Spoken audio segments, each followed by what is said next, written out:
Hello everyone, solution गुरु tricky law channel में आप सभी का बहुत बहुत स्वागत है। और मैं हूँ एडवोकेट प्रतिज्ञा, आप सभी का बहुत बहुत स्वागत करती हूँ, मोस्ट वेलकम करती हूँ।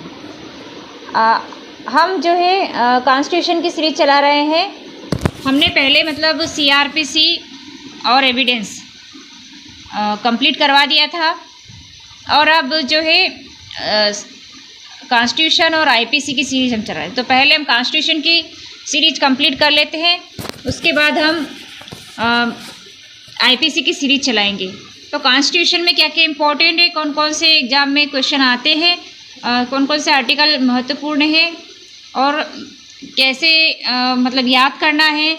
मेंस के लिए भी इम्पोर्टेंट है ये, और प्री मेंस और इंटरव्यू तीनों के लिए आपके लिए इम्पोर्टेंट है ये क्लास, ये वीडियो।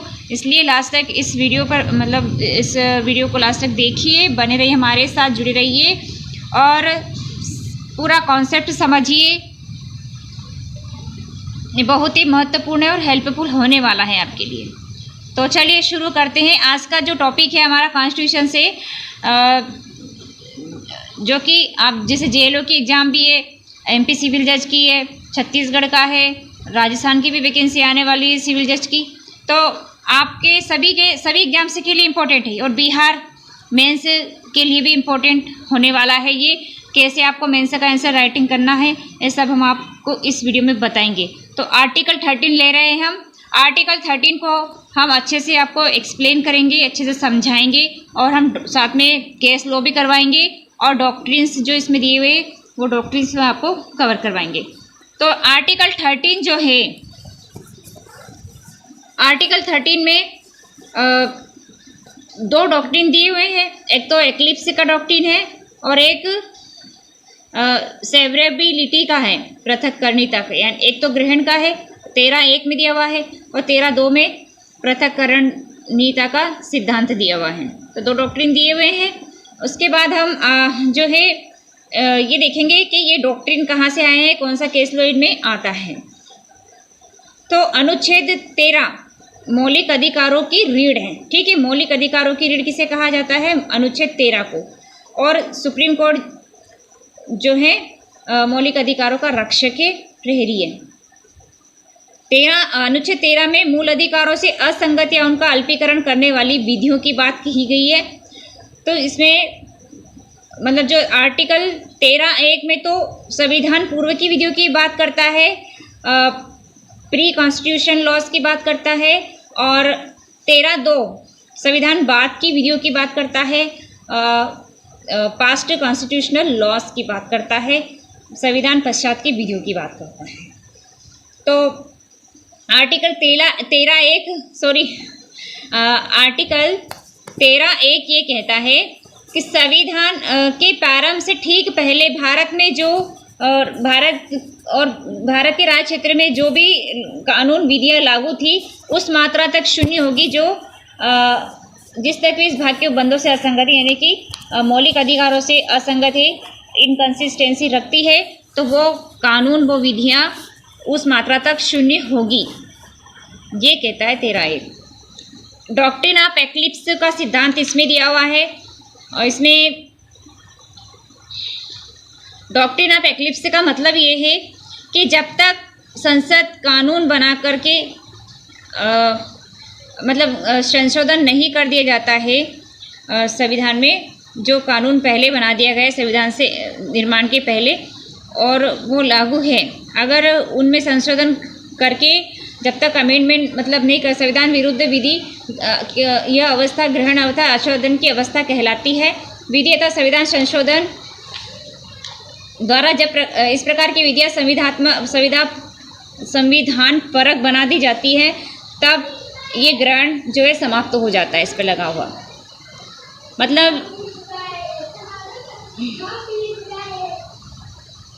डॉक्ट्रिन ऑफ एक्लिप्स इसी को सभी जब ये जीवित होती है और उन पर लगा ग्रहण समाप्त हो जाता है। भिकाजी, इसमें केस लॉ है भिकाजी नारायण वर्सेस मध्य प्रदेश राज्य 1955। भिकाजी नारायण वर्सेस मध्य प्रदेश राज्य 1955 सुप्रीम कोर्ट। इसमें कहा गया है मतलब इसमें जो है आच्छादन के सिद्धांत यानी कि डॉक्ट्रिन ऑफ एक्लिप्स का प्रतिपादन इसी में हुआ है। मौलिक अधिकारों का उल्लंघन को ही आच्छादन कहा गया है। जो मतलब ऐसे कानून बना दिए गए हैं संविधान के पहले लागू होने के पहले, जो मौलिक अधिकारों से असंगति इनकंसिस्टेंसी रखते हैं, ऐसे कानूनों पर ग्रहण लग जाता है जब तक कि नया अमेंडमेंट करके नया कानून नहीं बना दिया जाता जो मौलिक अधिकारों से संगत हो, कंसिस्टेंसी रखता हो, तब तक उस पर एक्लिप्स यानी कि ग्रहण बना रहेगा। और एक्लिप्स जैसे कि सूर्य ग्रहण, चंद्र ग्रहण वगैरह होता है तो उसमें कुछ समय के लिए ही तो होता है, आच्छादन हो जाता है, वो उसे ढक लेता है। तो वो जब तक ढका रहता है तब तक वो ग्रहण रहता है, और जब वो हट जाता है तब वो ग्रहण समाप्त हो जाता है। तो इसी तरह से उसका प्रभाव समाप्त हो जाता है। तो यही बात इसमें है डॉक्ट्रिन ऑफ एक्लिप्स में। तो ये आया कहाँ से? भीकाजी नारायण वर्सेस मध्य प्रदेश राज्य 1955 से। अब हम एक केस लो रहे बरार मोटर व्हीकल्स एक्ट 1957। अब क्वेश्चन इसमें आता है क्या 13(1), 13(2) पर लागू होता है या नहीं, एप्लीकेबल होता है या नहीं। आर्टिकल 13(1), 32 पर एप्लीकेबल होता है या नहीं होता है। तो सुप्रीम कोर्ट ने शुरुआत में तो इसमें मना कर दिया था, केस लो है दीपचंद वर्सेस यूपी राज्य, स्टेट ऑफ यूपी। तो इसमें 13(1) का सिद्धांत अनुच्छेद 13(2) पर लागू नहीं होता, इसमें ये कहा था। और दुलारे लोध वर्सेस तृतीय अपर न्यायाधीश कानपुर, तो इसमें 1985 सुप्रीम कोर्ट का मामला है। इसमें कहा था कि 13(1), 13(2) पर लागू किया जा सकता है, हो सकता है, नागरिक और गैर नागरिक सब पर लागू किया जा सकता है। 13(2) राज्य ऐसी कोई विधि नहीं बनाएगा जो इस भाग द्वारा प्रदत्त अधिकारों को छीनती है या न्यून करती है, और इस खंड के उल्लंघन में बनाई गई विधियां उस मात्रा तक उल्लंघन की मात्रा तक शून्य होगी। तो 13(2) ये कहता है। अब पृथक्करणिता के सिद्धांत इसमें देखते हैं हम। संविधान के बाद बनाए गए सभी कानून जो है मतलब संविधान के बाद बनाए गए कानून ये प्रारंभ से ही शून्य एब इनिशियो वोइड आब इनिशियो माने गए हैं। राज्य को ऐसे कानून बनाने के लिए निषेध कर दिया गया है जो मौलिक अधिकार को कम करते हैं, छीनते हो। तो डॉक्ट्रिन ऑफ सेवरेबिलिटी मतलब ये है कि मतलब जो प्रावधान इनकंसिस्टेंसी रखते हैं मौलिक अधिकारों से और जो समानता रखते हैं, तो उन प्रावधानों को अलग कर दिया जाएगा जो शून्य है, मतलब कि जो संपूर्ण विधि शून्य नहीं होगी, तो केवल वही उपबंध शून्य माने जाएंगे जो असंगत है। तथा शेष जो प्रावधान समानता रखते हैं, ऐसे असंगत प्रावधान शेष प्रावधानों को प्रभावित किए बिना आसानी से पृथक किए जा सकते। तो शेष को पृथक कर दिया जाएगा। शर्त क्या है कि उसको प्रभावित नहीं करे शेष प्रावधान जो हैं, तो उनको अलग कर दिया जाएगा सेवरेबिलिटी का। A.K. गोपालन वर्सेस मद्रास राज्य 1950 का है सुप्रीम कोर्ट का। तो A.K. गोपालन वर्सेस मद्रास राज्य 1950 सुप्रीम कोर्ट, इसमें प्रतिपादन हुआ है डॉक्ट्रिन ऑफ सेवरेबिलिटी का। एक और केस लो है मुंबई राज्य versus FN Balsara, second case लो हो गया। तीसरा केस लो है मुंबई राज्य, दो तो मुंबई राज्य के ही है, एक मद्रास का है जो पहला हमने देखा है A.K. गोपालन वाला, फिर अब मुंबई राज्य का है FN बलसारा। फिर तीसरा है मुंबई राज्य वर्सेस RMDC, मुंबई राज्य वर्सेस RMDC। और एक मतलब 4 केस लो है इसके अंदर डॉक्ट्रिन ऑफ सेवरेबिलिटी में। एक है सगीर रहमत वर्सेस स्टेट ऑफ यूपी 1954, ठीक है, 1954 का है।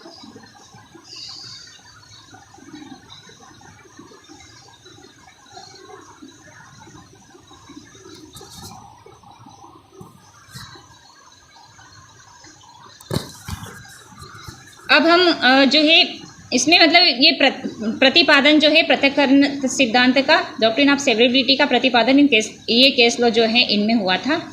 अनुच्छेद 13(1), 13(2) के सिद्धांत संविधान के निर्वचन के सिद्धांत कहे जाते हैं। अनुच्छेद 13(3) Krishna Singh versus state of Andhra Pradesh, इस मामले में कहा गया है कि इसमें पर्सनल लॉ नहीं आते हैं।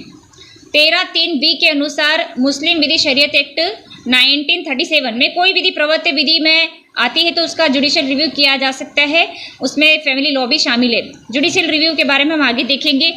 सायरा बानो का जो केस थे 2017 में के मामले में लॉ नहीं बल्कि इन्फोर्स लॉ में भी फैमिली लॉ भी शामिल है। 13(1) में सुप्रीम कोर्ट उनकी न्यायिक महत्व को देख सकता है। सबरीमाला का केस हो गया, ठीक है, आर्टिकल 25 में दिया हुआ है। अनुच्छेद 13(4) इन सब में 13(3) का अपवाद 13(4) है। 13(4) को 13(3) का अपवाद माना गया है। 13(3) में संवैधानिक संशोधन शामिल नहीं है, ये कहता है 13(3). इसमें 368 में जो संविधान संशोधन होता है वो इसमें शामिल नहीं है, ये कहता है 13(3) मना करता है। अनुच्छेद 13(1) न्यायिक पुनर्विलोकन इसमें दिया हुआ है। तो जुडिशियल रिव्यू कौन करता है? सुप्रीम कोर्ट और हाई कोर्ट। क्यों करते हैं? कि भाई कोई कानून बनाया गया है, उसके वैधानिकता, संवैधानिकता, वैधता, औचित्य की जांच करने के लिए, सत्यता को परखने के लिए और उसे असंवैधानिक या शून्य घोषित करने की जो पावर है सुप्रीम कोर्ट की, ये न्यायिक पुनर्विलोकन की शक्ति कहलाती है। अनुच्छेद 13 द्वारा न्यायालय को प्रदान की गई है, ठीक है। भारत का मतलब सुप्रीम कोर्ट और हाई कोर्ट दोनों को ये शक्ति प्राप्त है। तो आर्टिकल 32 में तो सुप्रीम कोर्ट को है और 226 में 226 में हाई कोर्ट को पावर है जुडिशियल रिव्यू करने की, ठीक है। और इसकी शुरुआत कब हुई थी? तो इसकी शुरुआत अमेरिका से हुई थी। अमेरिका के सुप्रीम कोर्ट के चीफ जस्टिस जस्टिस मार्शल ने 1803 में इसकी शुरुआत की थी, ठीक है। मारबरी वर्सेस मेडिसन केस लो है इसका। मारबरी वर्सेस मेडिसन के मामले में जॉन मार्शल ने न्यायिक पुनर्विलोकन की अवधारणा का प्रतिपादन किया था। पुनर्विलोकन की शक्ति न्यायालय में अंतर्निहित या न्यायालय की प्रकृति में ही होती है।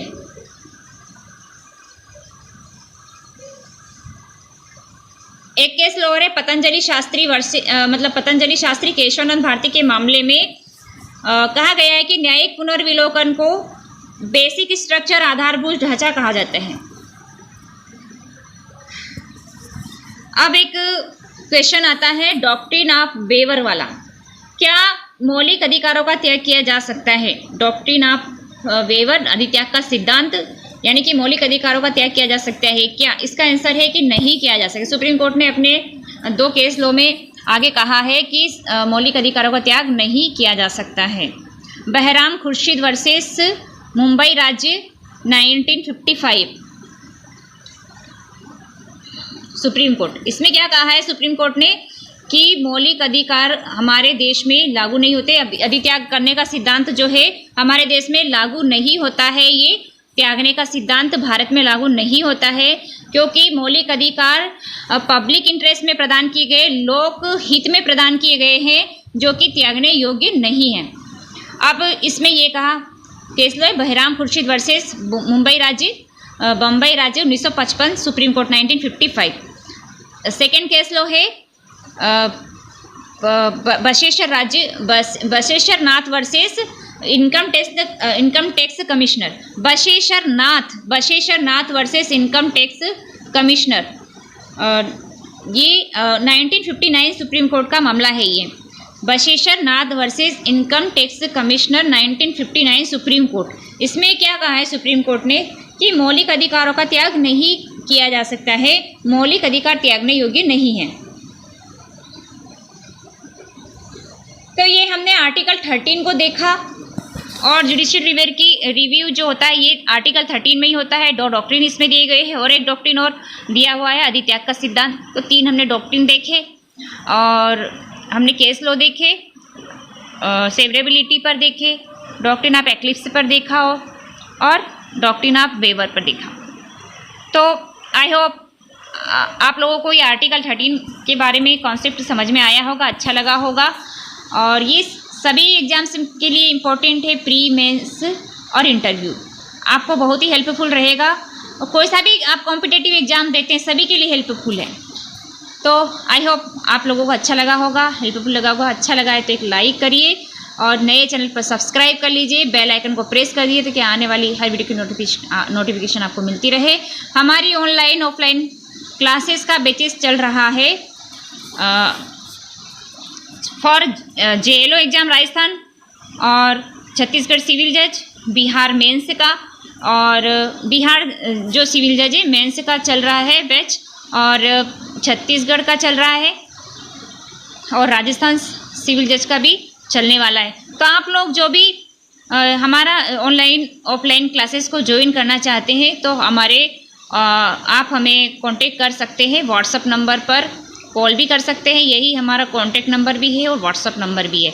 तो 7223063319 पर आप हमसे कांटेक्ट कर सकते हैं और क्वेरी ले सकते हैं, फीस वगैरह की रिकॉर्डिंग, और हमारी फ्री क्लासेस भी यूट्यूब पर डेली आती रहेगी। हमारा उद्देश्य आपकी सफलता है, हमारा उद्देश्य पैसा कमाना नहीं है। तो हम फ्री स्टडी मटेरियल भी आपको यूट्यूब पर अवेलेबल कराएंगे। हमारा प्रतिज्ञा लॉ अकेडमी ऐप भी है, वहाँ पर भी आप फ्री स्टडी कर सकते हैं। तो थैंक यू सो मच, मिलते हैं नेक्स्ट वीडियो में, तब तक के लिए टेक केयर, बाय बाय।